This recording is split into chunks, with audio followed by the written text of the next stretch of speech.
L'Algérie et le Maghreb, un mystère sans doute pour beaucoup. C'est pourquoi, sa vie durant, l'historien Omar Carlier a proposé une autre lecture de cette région, des travaux rigoureux et éclairés, aujourd'hui explorés par 28 de ses disciples et réunis dans un ouvrage collectif, une histoire sociale et culturelle du politique en Algérie et au Maghreb aux éditions de la Sorbonne, co-signé par Mohamed Waldi. Bonsoir. Bonsoir. Alors votre ouvrage, c'est en quelque sorte un hommage à un historien de l'Algérie et du Maghreb, Omar Carlier. Alors pour que tout le monde comprenne bien, qui est Omar Carlier ? Oui, donc cet ouvrage, c'est le principe même qui se fait à l'université. Quand un grand professeur part à la retraite, ses disciples, comme vous l'avez dit, ses étudiants, mais aussi ses collègues, lui rendent hommage par une série de textes. Ici, ce sont 28 auteurs qui rendent hommage à Omar Carlier. Alors Omar Carlier est pas très médiatique, et d'ailleurs il n'est même pas venu sur ce plateau. Si vous voulez, ce qui fait la force de Omar Carlier, c'est qu'il est parti en Algérie après l'indépendance de ce pays, durant la période de coopération. La période de coopération, c'est une période durant laquelle la France envoie des enseignants, des ingénieurs, pour le développement de ce pays décolonisé.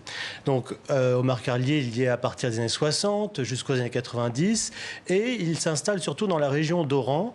Et c'est à partir de cette région et aussi à partir d'Alger qu'il va mener ses enquêtes d'histoire orale et aussi consulter les archives locales pour écrire une histoire très sociale de l'intérieur de l'Algérie. Alors en quoi il a renouvelé l'approche du politique en Algérie et au Maghreb ? Oui, pour que ce soit clair à un public vaste, il faut avoir à l'esprit ce que c'est que l'histoire de l'Algérie en deux mots.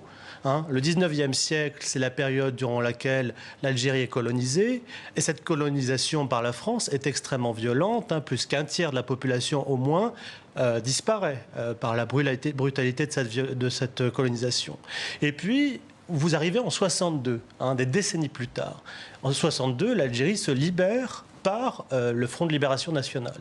C'est une énigme. Comment on passe d'un pays dominé, une population dominée, à une population qui parvient à être politisée. Donc c'est tout le travail d'Omar Carlier et d'autres de ses collègues, comme Benjamin Stora, entre autres, Gilbert Meignet. Tout le travail, c'est de comprendre comment cette population s'est politisée. Comment, notamment, elle s'est emparée des structures comme les partis politiques, les syndicats.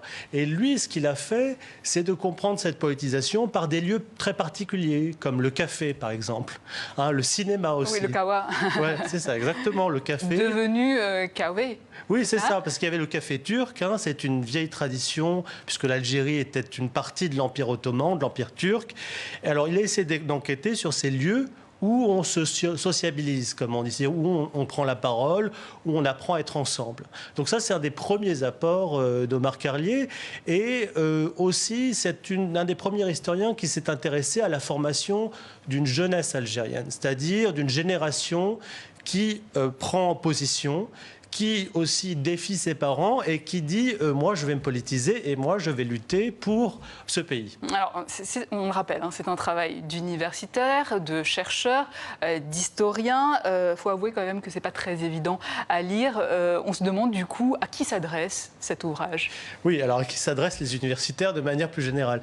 Non, vous avez complètement raison. La force peut-être de ces mélanges, c'est que les lecteurs intéressés par l'Algérie et le Maghreb peuvent piocher dans cet ouvrage. Et il y a des articles, moi, que je trouve très très bons. C'est-à-dire, je vais donner peut-être un exemple, il y a un article sur un chant patriotique algérien qui s'appelle Menjabelina, de nos montagnes, et l'auteur, Raphaël Branche, qui est professeur d'université, nous montre comment ce chant a été approprié et comment il a été utilisé. Je peux aussi faire référence à un autre article sur les violences dans la ville d'Alger durant la guerre d'indépendance, notamment autour de la mort du maire d'Alger et aussi autour du parcours social de celui qui l'a tué. C'est vrai que nous, universitaires, nous avons un langage parfois un peu particulier, mais c'est parce que c'est scientifique aussi. On se situe dans des débats théoriques larges. C'est-à-dire que quand on travaille sur l'Algérie ou le Maghreb, on ne travaille pas que sur ces régions. On travaille sur des débats que d'autres universitaires ont. L'Algérie, par exemple, c'est la question de la violence coloniale. comment elle est perpétrée et comment est-ce qu'elle inflige à une société. Et ça, on le voit dans d'autres terrains. Et ce besoin de se réapproprier une histoire, parce que c'est de ça dont on parle, ça démontre une volonté peut-être de se réapproprier, recontextualiser les choses, parce que l'histoire a été tronquée, selon vous ? Je ne sais pas si l'histoire a été tronquée. Je pense que chacun a sa version de l'histoire. Ce qui se passe, c'est qu'il y a des phénomènes de génération.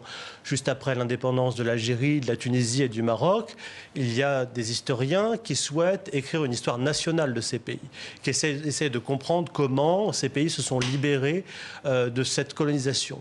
Puis, une génération plus tard, les questions se forment autrement. C'est-à-dire, la question pourrait être comment inscrire le Maghreb dans un espace plus large.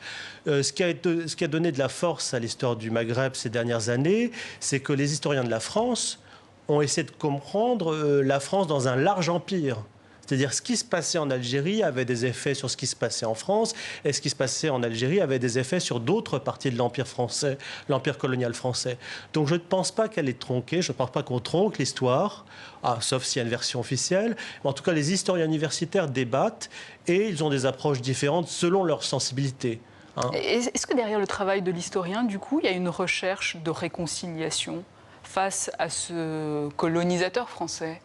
Alors, il y a eu ce type de travail, en effet, dans les années 90 et 2000, et il existe encore des ouvrages qui essayent de rédiger une histoire franco-algérienne. Il y a eu un ouvrage très récemment chez La Découverte sur une histoire de l'Algérie colonisée, qui était ce propre défi d'écrire une histoire croisée entre la France et l'Algérie. C'est tout à fait possible et ça fait partie du rôle de l'historien. C'est ce qu'a pu faire aussi Omar Carlier par sa connaissance de l'histoire sociale de l'Algérie. Mais je pense qu'un autre rôle, c'est aussi tout bonnement et tout simplement, en même temps c'est très difficile, de comprendre ce que vivent les sociétés maghrébines de l'intérieur par leurs archives, par des enquêtes orales, c'est-à-dire aller voir les témoins de l'histoire. Parce que les politiques ont failli, ont échoué à faire ce travail de réconciliation, selon vous ? Alors, là, c'est une question sur laquelle je ne me prononcerai pas, mais est-ce que la réconciliation, là où il y avait un très très bon reportage dans la partie journal sur le football américain au Maroc, je trouve que c'est extrêmement intéressant parce que c'est pas une question de réconciliation, c'est une question de la manière dont une population marocaine ou une partie de la population américaine s'approprie la culture américaine.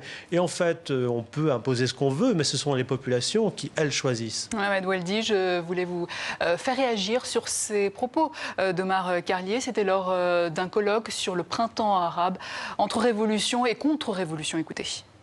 Qu'en est-il du Maghreb contemporain et qu'est-ce que peut nous dire l'élément fondateur, Bouazizi, de ce processus? Je dirais que dans le geste fondateur, s'il y a un geste inauguré et fondateur, il y a une rupture anthropologique.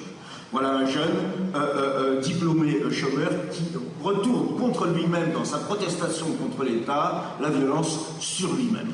Un geste qui fait écho peut-être à d'autres, donc c'est le contraire du FIDA ou de celui qui va se faire exploser. Il y a en effet là un élément intéressant de rupture, mais il y a aussi la diffusion à une rapidité extrême sur un terrain qui peut-être n'attend que cela pour s'exprimer et se révéler. Et étant historien, je peux dans le passé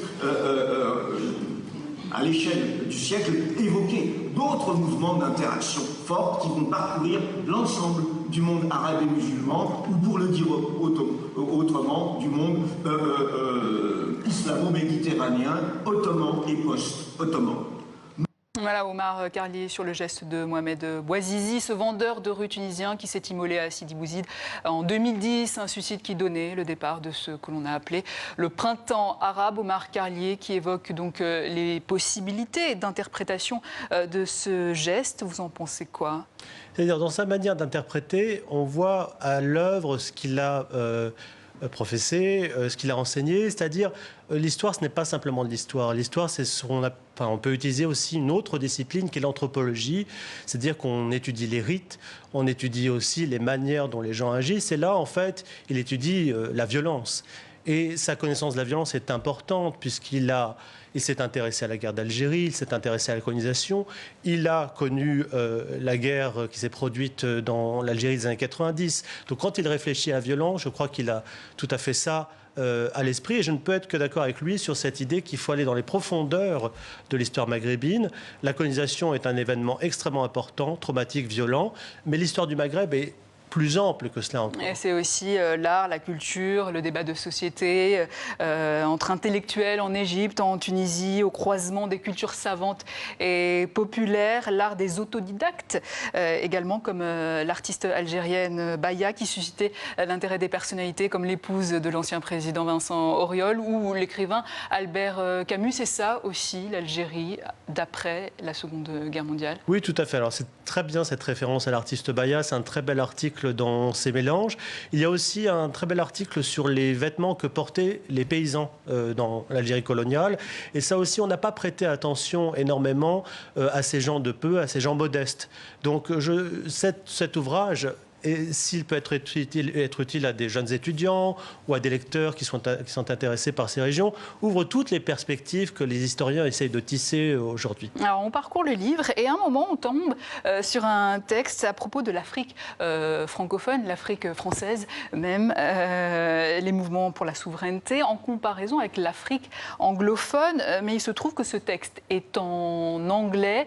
Pourquoi ce choix de ne pas le traduire en français? J'imagine que vous y avez pensé. Alors, il est important, on n'a pas traduit parce que l'auteur James McDougall écrit aussi en français, mais l'histoire du Maghreb, elle est aujourd'hui internationale. On la rédige en arabe, on la rédige en anglais, on la rédige en français, ce sont les langues majeures.